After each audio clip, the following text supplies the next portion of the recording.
By now, a lot of you have probably seen James Gunn's new Superman movie. And whether you loved it or hated it, there's one thing that's always true. James Gunn loves practical effects. Some of you may not have known, but the robots in the movie were actual robots built using complex robotics by a very, very talented team of artists. Now, of course, I saw this and I wondered, how hard really is it to build a humanoid robot? So I set out with a new challenge. Can one person recreate this robot with a very limited budget in 1 month?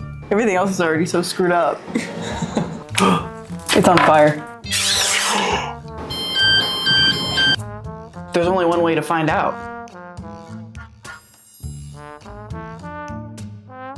So I've been doing some research on the Legacy FX animatronics and what kind of mechanisms, motors, bearings, etc. they use. One of the only reliable resources I've found is a picture of the alien Romulus xenomorph. There's also a clip of Gary. It's like a brief 1-second clip that James Gunn actually posted himself that shows all of the animatronic parts and joints and stuff moving underneath the printed shell. That has been kind of helpful, but it's really hard to tell what's going on because it's a 1-second clip. I'm gonna do my best to just sketch what I think is going on. What I've noticed from this video is that, so we've got the cod piece, right?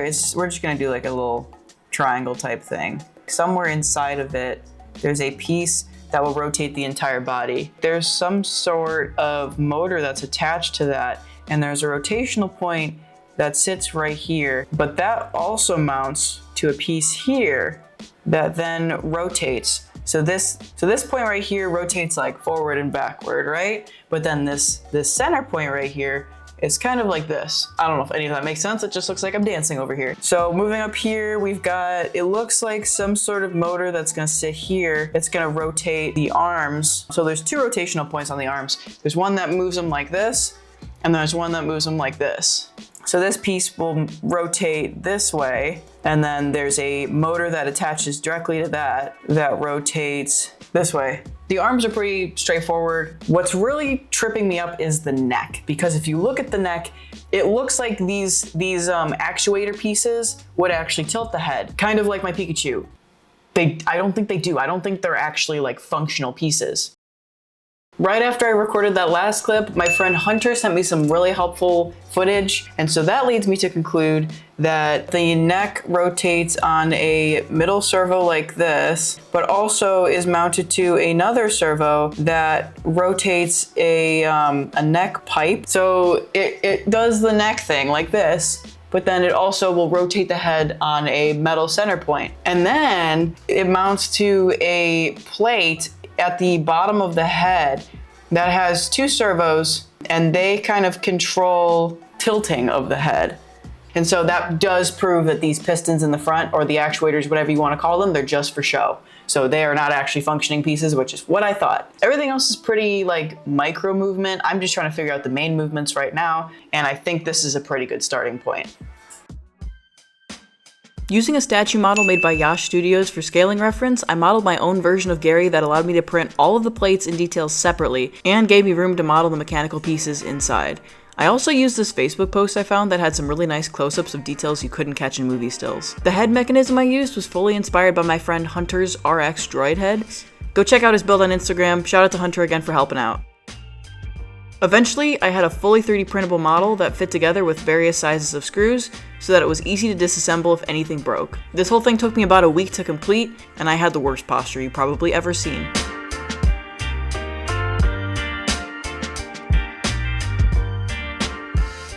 Now before I printed any of this, I wanted to test a new filament that I hadn't used before, ABS.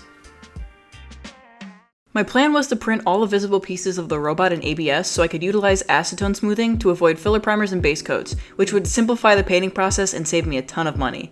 Bamboo Lab came in clutch with the H2S, so I loaded it up with a test benchy to see how I could handle it. I also was going to use this benchy to test the acetone smoothing and do some paint tests. A lot of printers I used in the past didn't have enclosures or couldn't get the right bed adhesion to print with ABS, but this seemed like it was effortless.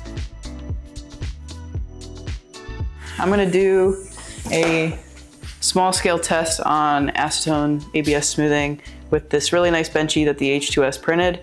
It's already really smooth, and I want to see how much smoother we can get it with acetone smoothing because I want to not sand. I'm going to probably do Duralumin or a chrome base and then tint it. And usually that means you sand it, you filler prime it, you do a black gloss coat, and then you have to do all this stuff. I want to skip all that and just have it be black gloss and then put the chrome on top of that. It's kind of overkill. The benchy is swimming in the puddle.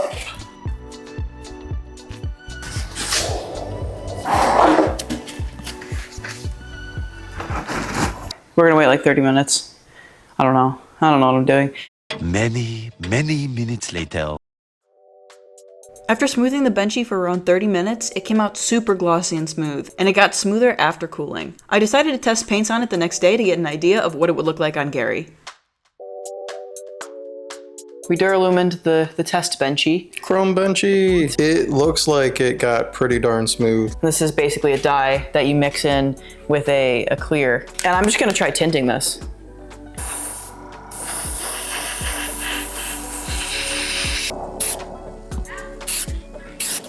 That does look really good. Wow, that's shiny. And that's with no sanding. These results were pretty undeniable, so I moved forward with ABS. 13 hours later, we got ahead. I loaded up my H2S and I pretty much had my printer running for like 2 weeks straight. It's about human head size.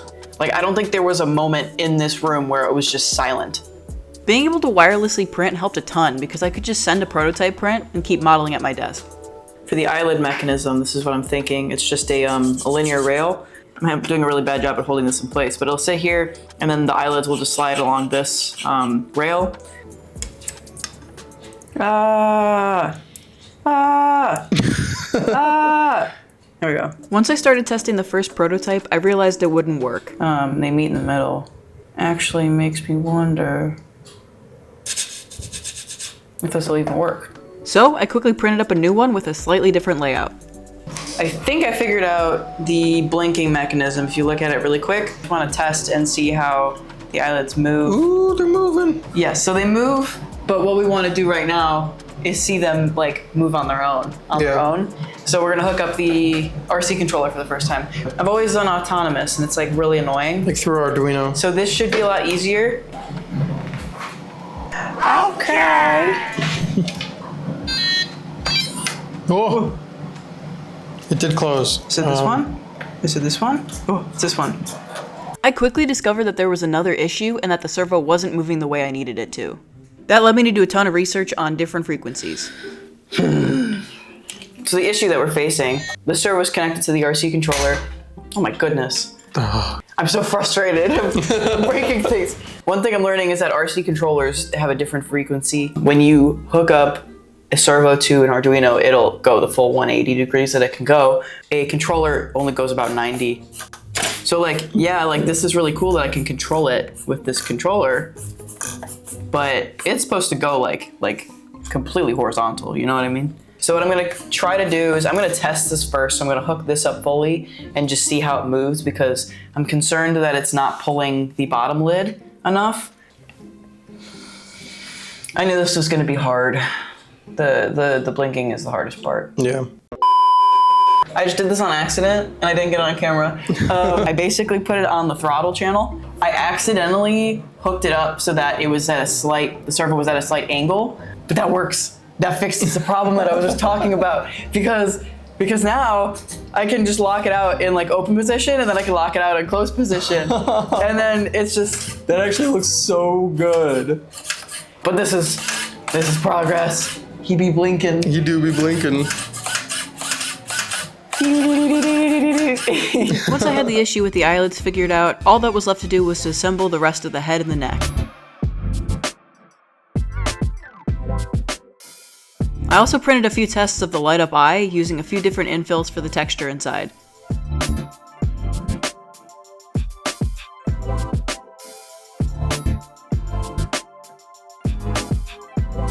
Bro, why am I sitting like that? Who sits like that? It's moving! That's so freaking cool. So we have the blank. I don't know which one channel 1 and channel 2 is, so we're gonna be very gentle. Ooh, ooh. That is really freaking cool. Now that the head was over with, it was time to move on to the next part, the torso, starting with the chest. The larger build plate on the H2S helped me print bigger pieces and less parts, which saved me a ton of time welding parts together and made panels stronger. So we've been printing for a few days. This guy's been running for a very long time, constantly, and we got some really nice body prints. Yeah. So this is like the chest brace mechanism. So this whole neck system is gonna bolt into the top, and then these are the arms that hold the chest into place as well as the arm servos. These are really heavy. I'm kind of concerned about it. Yeah, I mean, they have to be strong. Yeah, I'm just worried about like, I feel like I'm doing the Nikki. What's your name, POV? So they calling you. She's warped. It wasn't on the H2S though. So the H2S is goated.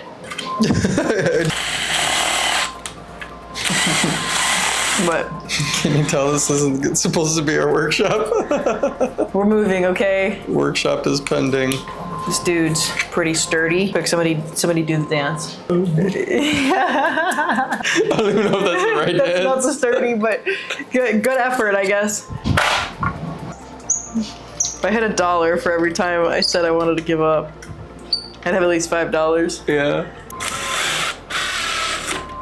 It's testing time. It feels pretty stable, actually. The idea of this being mounted to other things that also move is horrifying to me, but we're gonna think about that later and not right now, and we're just gonna test this and pretend it doesn't exist. Ugh. I'm gonna hold it like this just in case he launches forward.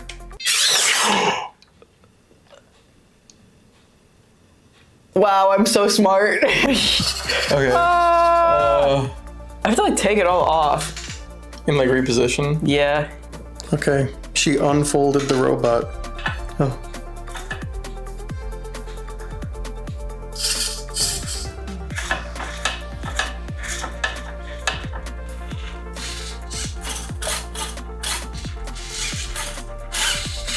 Oh, that looks really good with that head tilt. One thing that was really important for this build was that the servos had enough strength to lift everything, to move everything.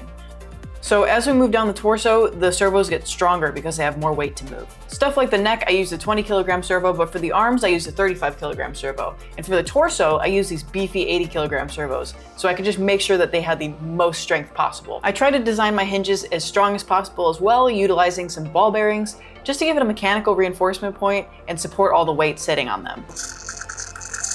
I don't know how much you can even see because the lighting's bad. Hold, yeah, that and the neck, and just kind of support. So if he does fold, just let it fold and we'll figure it out from there.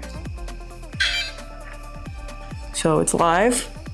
So we've got torso movements and they're actually really smooth. So now you're gonna gently set him down.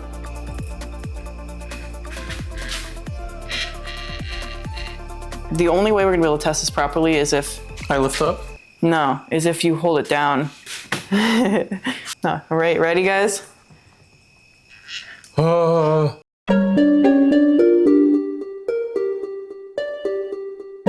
It works. Not gonna lie, it do be working. And what happens if I do this and like,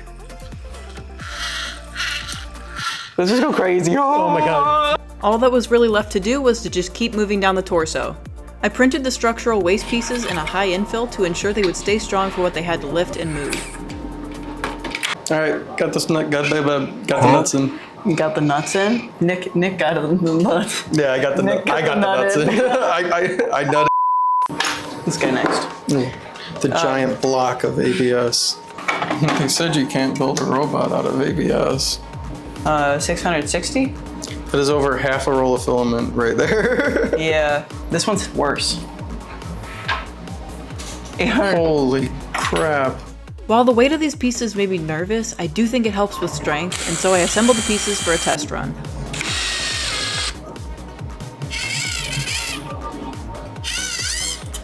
This is sketch, dude. Holy crap. I'm so scared. All right. Oh my god. Do you need me to support him? Do we need a tripod? Oh. I think so.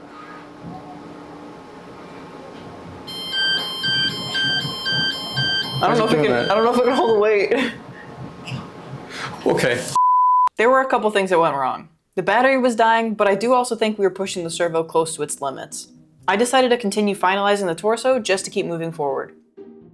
Everything else is already so screwed up. I mean, do you have a better way? No, I mean, the better way would have been putting it in the file. Yeah. And? It's okay.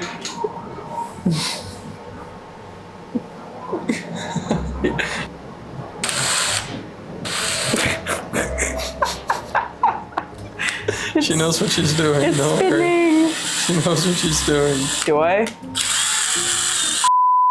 This is the last torso servo. Finally. It'll be mounted to this Lazy Susan right here, just for support, because otherwise it'd all be balancing on this point. It would be controlled by this, but that's too jerky of a movement.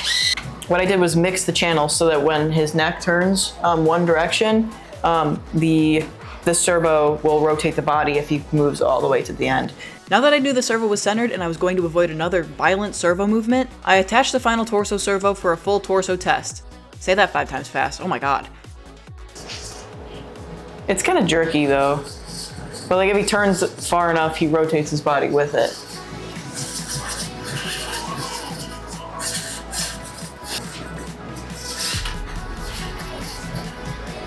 These are like used in like cabinets to like hold them up. And they're really strong, but they compress and they hold weight. And so this is a 6-inch one. I want a shorter one, maybe like 5 inches. And it's gonna basically bolt on here and here. That'll help hold some of the weight. So we'll be less worried about this thing like struggling. These are rated for 11 pounds, I think.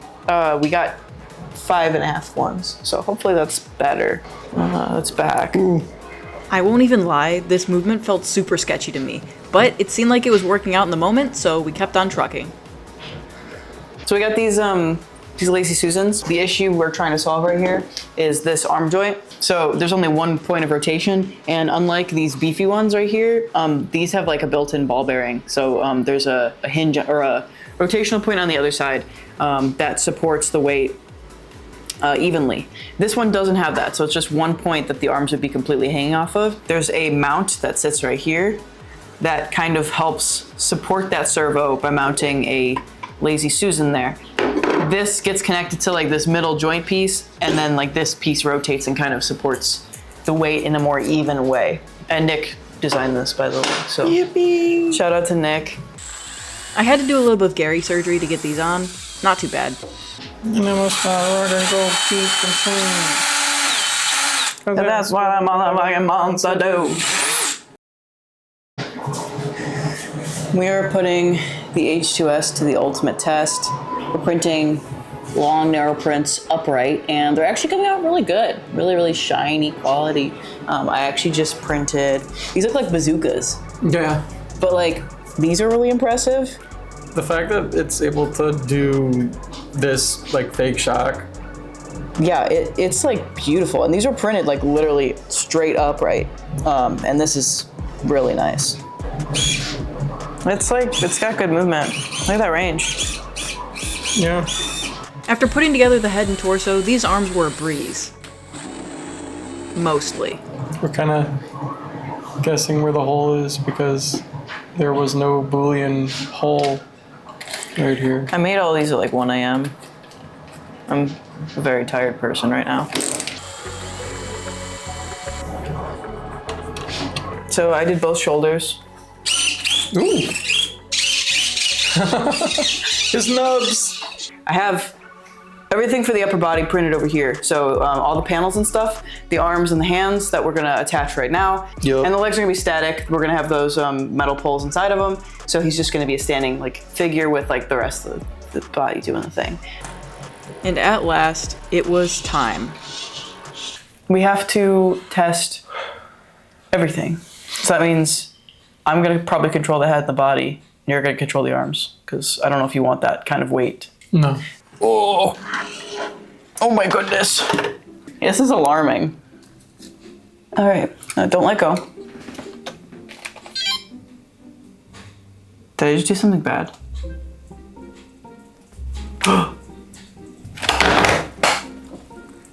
It's on fire.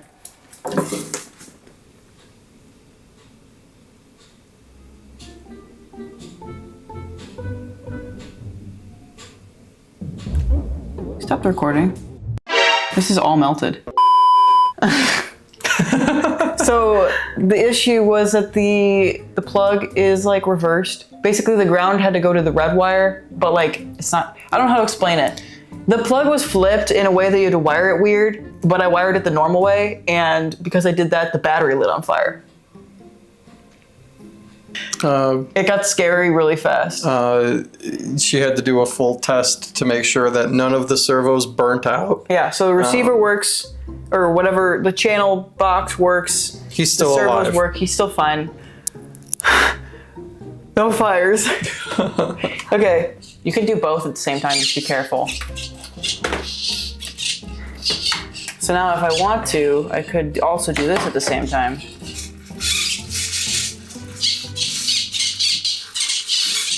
He's flying. Oh god! Maybe not. His ear fell It's off. just his ear. He's like, ah! I'm alive! Yippee! Now that the robot was like 90% working, I could start sanding and smoothing the prints. I went through sanding passes of 80, 150 to 200 grit to smooth out the surface because acetone smoothing unfortunately is not a miracle treatment, but it does help. Then I washed the surface and I started the vapor bath process. Until I ran into some new issues. I'm trying to find better ways to like bake this because I feel like I have to like cook it like multiple times. 30 isn't doing enough. So I wasted like 2 days of time trying to acetone smooth this stuff. But a huge thing of acetone. So basically what was happening is I was acetone smoothing. You can see that these sides are really smooth, but the back isn't. It's kind of a matte finish. And what was happening was the acetone, basically the vapors go all the way down to the bottom and they hang out here. So the entire bottom edge was being smoothed, but the entire top wasn't. You can kind of see there's some pimpling on that edge because all the acetone sits right there. So I did something that I read about, but is a safety concern. So keep in mind, I am doing this like in my garage. Everything's fine. It's ventilated. I sit here and I watch it. With that in mind, I hooked up a little battery-powered blower fan. And so basically this like recirculates the vapors and allows it to evenly smooth the part. And ever since I've been doing that, it's been perfect. I was wasting time not using this fan. Be careful. I'm doing this because I'm in a garage and I'm being safe. So safety. I was able to speed through the remainder of the pieces in about a day using this new method.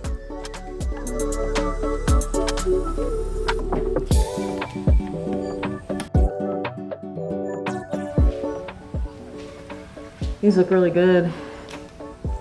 This is kind of like a gloss black. This is a piece that I overbaked, so you can kind of see it's a little bit more cloudy. Shout out to Digital Armory. Yeah, this guy is saving my life right now. We've got another bottle on the way because I don't think this will get me through it, but we'll see. And yeah, let's do it. I started coating all of my pieces with a coat of Duralumin. That scared me so much. So you can see it's not like a perfect chrome like I was telling you because the piece wasn't like totally gloss, but it is like a kind of like a finished looking metal. And now I'll just let the footage speak for itself.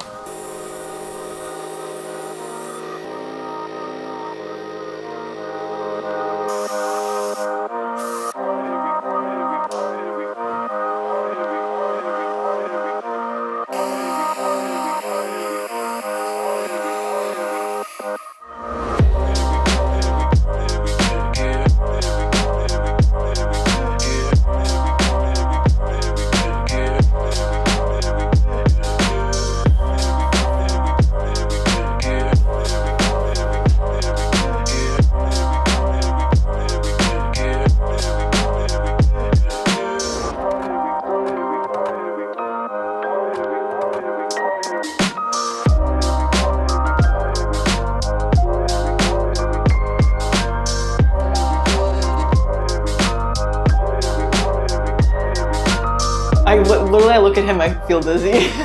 This is the scariest thing that I think you've ever built.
a scary Look at the motion. flick of the wrist. Ugh, this is really hard to do like this. Whoa. I can't control him like this. Look at him. Yeah, he's alive. The torso lean does not work. It's too weak. He's too heavy. He leans and he basically just folds. So we're avoiding that. He's just a little unstable in general. I think he's just too top heavy. I think he struggles because there's like a million servos running at once. We probably need more power than what we have, but he does work. Just a little iffy sometimes.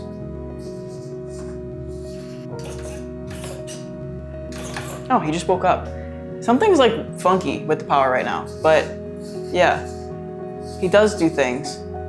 He does move his head. Yeah.